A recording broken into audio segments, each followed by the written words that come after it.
Olá pessoal, tudo bem? Meu nome é Danilo Nogueira, tá certo? Eu sou graduando em Ciências Biológicas pelo Instituto Federal do Ceará e a gente vai tratar nessa nossa última aula a respeito da bioética e dos direitos reprodutivos. Começando então pela discussão a respeito da eugenia moderna. Tá? Ela é definida como um conjunto de práticas, discursos e escolhas reprodutivas que vão promover a ideia de aperfeiçoar a população humana. Por meio de quê? Por meio da seleção de características genéticas que são consideradas desejáveis. Tá? Isso só é possibilitado pelos avanços tecnológicos que a gente tem hoje em dia. Né?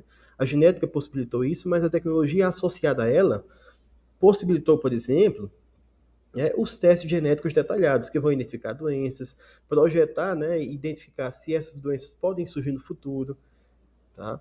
Além disso, dentro dos avanços tecnológicos, a gente teve, né, e tem a reprodução assistida, também a seleção de embriões, tá certo? Algumas técnicas de edição genética que vão alterar o DNA e gerar um embrião com essas características alteradas. Mas também a gente tem, por exemplo, a ampliação do acesso a exames que vão identificar características ainda no início da gestação. E isso vai ser positivo em certos pontos e a gente vai ver mais à frente. Tá? Só que tudo isso entra em uma questão, em uma barreira ética, né, que também é problemática. Por exemplo, isso tudo objetiva uma busca pela perfeição. Por meio de quê? Por meio da ideia de um filho ideal, com uma genética melhorada, por exemplo. Então, imagina só, chegar com aquela propaganda de que o filho não vai ter doenças, que vai ser forte, que vai ter a imunidade muito forte, tá certo? Que a gente vai, por exemplo, selecionar características que são mais legais, que são desejadas. Né? Essa busca pela perfeição, ela vai transformar, tá certo, as diferenças humanas em defeitos. Imagina só, todos nós somos diferentes. Eu sou diferente de você, que está assistindo essa aula, nós temos características diferentes. E isso é evolução, tá?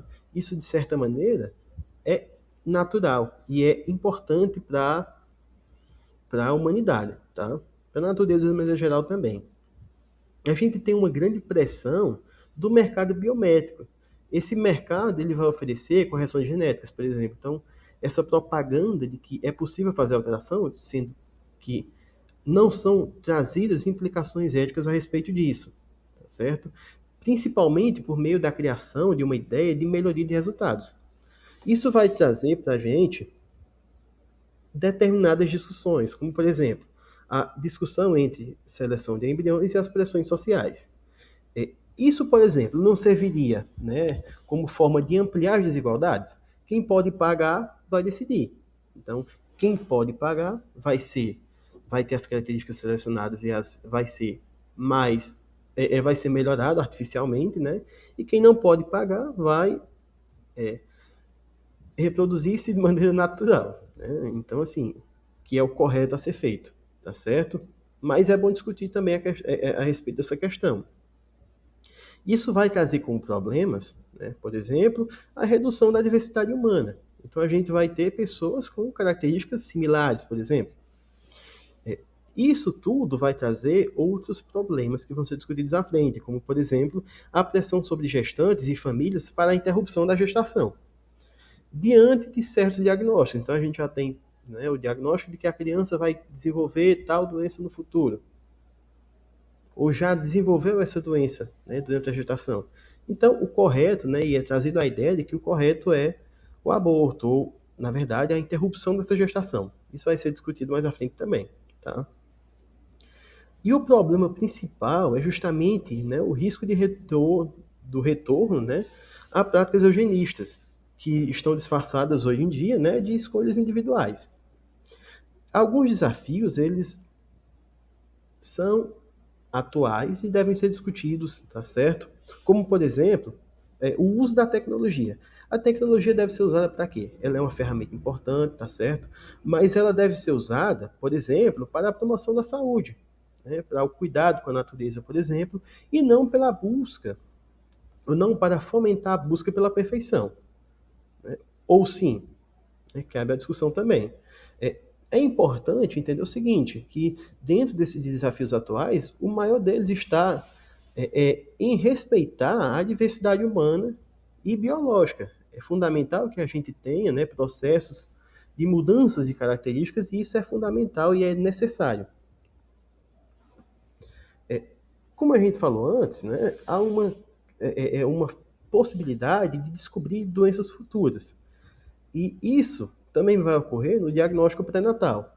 Isso vai ser ofertado por meio de quê? Por meio de técnicas como, por exemplo, ultrassom, tá certo? A triagem genética. E os testes, esses testes, eles são, na maioria, não invasivos. Então, eles vão possibilitar à família alguns benefícios, como, por exemplo, planejamento, o preparo e intervenções precoces. Então, já existem casos em que a doença é descoberta durante a gestação e já é possível fazer, de certa maneira, um tratamento. Só que isso, né, empata e implica em barreiras éticas, como, por exemplo, a prevenção de doença. Claro, isso é positivo. Mas imagina só a seleção de características. Isso é positivo? Isso é fundamental e é necessário nesse momento? Então, quando é que vai ocorrer o aconselhamento genético?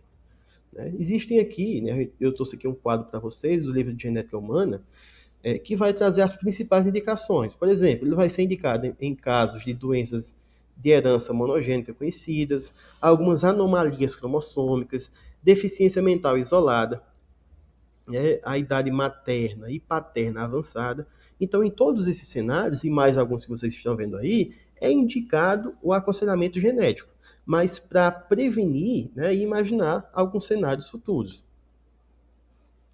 Só que, né, esse diagnóstico pré-natal, como a gente falou anteriormente, ele gera uma grande pressão para a interrupção da gestação. Tá? Principalmente da seguinte maneira: algumas coisas são tratadas como positivas. Vamos ver quais são. A família, né, ela é orientada, por exemplo, a fazer a interrupção dessa gestação e é orientada por meio da geração de medos, né, de dificuldades futuras. Então já se cria um cenário de possíveis ocorrências, de questões que vão ocorrer no futuro, e essa família ela vai se sentir, de certa maneira, pressionada à interrupção dessa gestação. Isso tudo por meio da sensação da prevenção do sofrimento. Então imagina só, você vai dizer que o seu filho no futuro vai sofrer muito, que vai viver em hospitais. Então já gera na família, né, essa pressão. Por quê? Porque há uma crença de que essa interrupção ela é uma prática mais. Uma decisão, aliás, que é mais prática e que é mais viável, por exemplo. Então, vai estar fazendo bem para o bebê. Isso também, né, e também é taxado como ponto positivo, a redução de incertezas médicas. Então, por meio dos avanços, a gente já sabe o que vai acontecer com uma criança que nasce com um problema. Né? E, de certa maneira, o que acontece?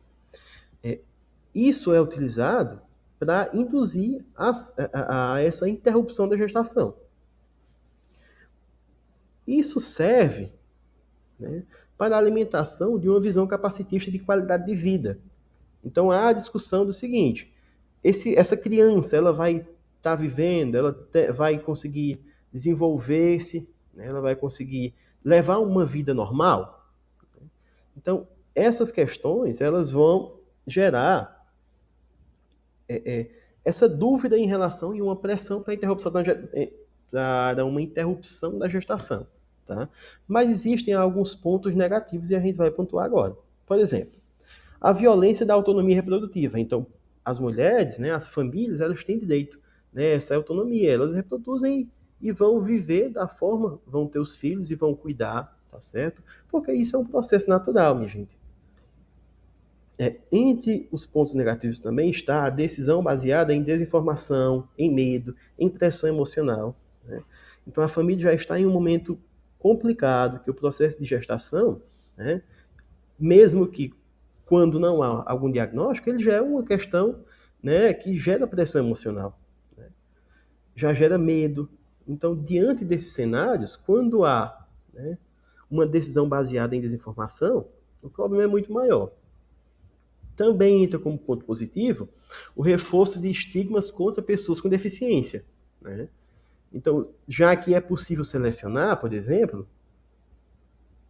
e já são lançados cenários do sofrimento que as pessoas passam. Né? Então, esse também é um ponto negativo. gera também, né, uma pressão sobre a família. O aumento também das desigualdades sociais é um ponto negativo. O risco de práticas eugenistas que a gente já falou antes, tá certo? E o desrespeito aos direitos humanos. Isso é uma falta de respeito com o desenvolvimento da população humana, né? Já que essas mudanças, essas alterações, elas são comuns. E trago para cá agora uma discussão a respeito das implicações para o direito reprodutivo. Por exemplo, a autonomia reprodutiva, né, quando a gente tem uma decisão informada, né, e livre de coerção. Então isso é positivo, não é? Imagina só, são lançados cenários, a família vai entender o que é que está acontecendo, isso é necessário, né, já que a tecnologia avançou a esse ponto, então é importante que haja uma informação, explicação a respeito disso, né? Isso é autonomia reprodutiva também, tá certo? Mas é fundamental evitar práticas discriminatórias que são mascaradas de opção. Então imagina só, é possível você interromper essa gestação, talvez o próximo não venha com esses problemas, né?